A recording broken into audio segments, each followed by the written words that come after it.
It took 7 years of multiple delays before we finally got a cemented release date for Silksong. 7 years of theories, memes, and endless Silkposting. But finally, Hollow Knight Silksong is set to release September 4th of this year. And if you're wondering why this game, which started as a small piece of DLC, turned into one of the most delayed indie projects of all time, well, that's what we're going to get into today. This is a story of ambition of a two-man studio that accidentally created one of the most beloved indies of all time and then decided to double down with something even bigger. So let's talk about why Silksong took so long, what happened during those silent years, and why the wait will be absolutely worth it. If you're someone not caught up, Hollow Knight Silksong is the long-awaited sequel to Hollow Knight, the 2017 indie juggernaut, which basically redefined the Metroidvania genre. Where the first game put you in the control of a mysterious knight, this time we step into the shoes of Hornet, one of the standout characters from the original game. She's faster, more agile, and instead of playing defensively like the knight, Hornet changes the gameplay with acrobatic combat and flashy mobility.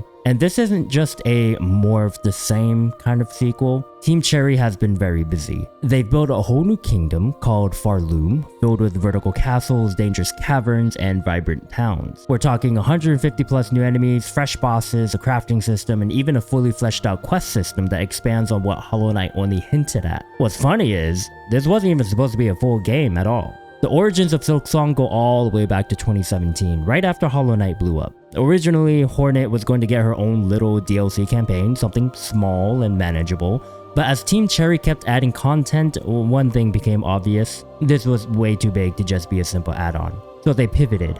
What started as a DLC became a full-blown sequel, and that's where the trouble begins. Because once you decide you're not making a DLC but an entire game with its own world, systems, identity, you've just opened the floodgates to scope creep. Suddenly you're not building a few new levels, you're designing a whole new ecosystem. New mechanics, new enemies, new everything. In other words, Silksong grew out of control, but in the best way. One of the biggest reasons the game took so long is actually kind of wholesome. The devs were just having too much fun. Ari Gibson, one of the leads at Team Cherry, even joked in an interview, "If I don't stop drawing, this is gonna take 15 years to finish." And honestly, that's not far off from what happened. Team Cherry is a tiny studio, just a handful of people, and they made a very deliberate choice to keep things small because that's how they keep their creative magic alive. In big studios, projects get chopped up, deadlines enforced, publishers breathe down your neck.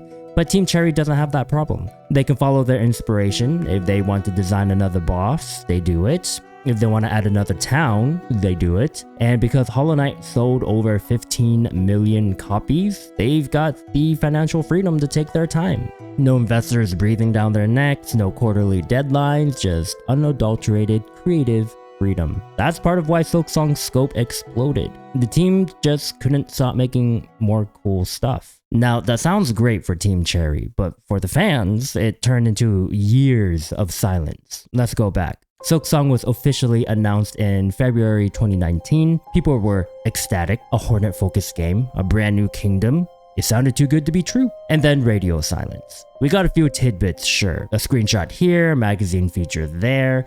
But then the years dragged on and the updates got quieter and quieter. By 2021, the memes started, the Silkposting. Entire communities popped up just to make jokes about how we were never actually going to see this game. Fans made clown memes every time a Nintendo Direct came and went without Silksong. People started treating Silksong like a myth. You'll see it when you see Bigfoot, that kind of energy. And Team Cherry, still quiet. That silence created this almost legendary aura around the game. It wasn't just an indie sequel anymore, it was the indie sequel.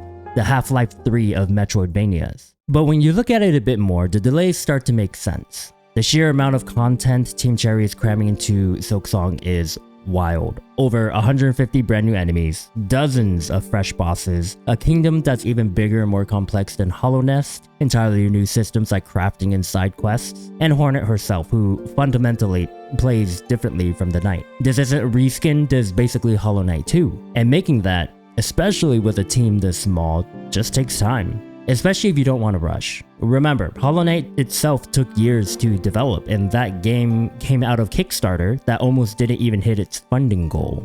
Now, Team Cherry has way more experience, way more resources, and way more ambition. So 7 years sounds like a lot.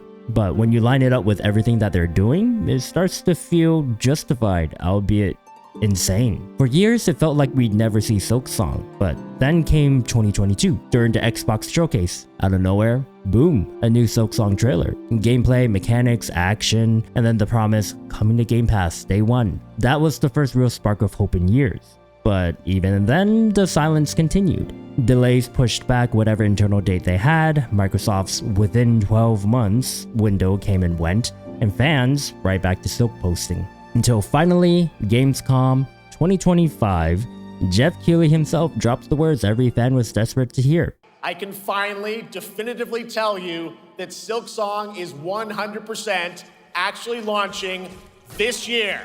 And not just a vague promise, we got the official release date the day after, September 4th, 2025. After 7 years of waiting, the release window is locked in. Let's talk about the fan reaction for a second, because it's part of what makes this whole saga fascinating. Hollow Knight fans are built different. They waited, holding hope, and memed until the release date was revealed. There's an entire subculture of Silkposting. Jokes about, oh, Silksong is real this time. Fake trailers, mods for other games that add Hornet just to cope. And when the official trailer finally hit at Gamescom, Explosion Online was unreal. You could feel the palpable hype and relief at the same time. People who had given up hope suddenly had a reason to believe again. There aren't many indie games that inspire that kind of cult following. But Silksong isn't just another indie anymore. It's basically a cultural event. So let's wrap it all together. Why was Silksong delayed for so long?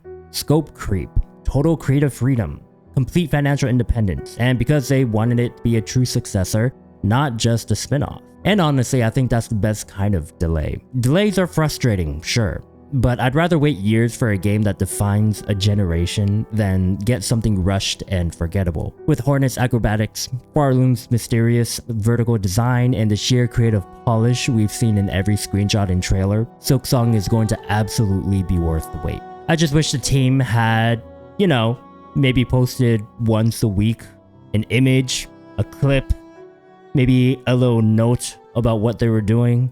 I don't know. Just to keep people in the loop so they didn't lose their minds in the 7 years that they had to wait. Well, speaking of hype and long-term plans, another studio is coming up with a completely different strategy for their game. And I'm of course talking about EA and how they're pushing for Battlefield to have annual releases. And I made a full breakdown of what that means for the franchise, the players, and whether it's a good idea or not. Like, comment, subscribe. My name's Bensuka. I'll see you all in the next one. See ya.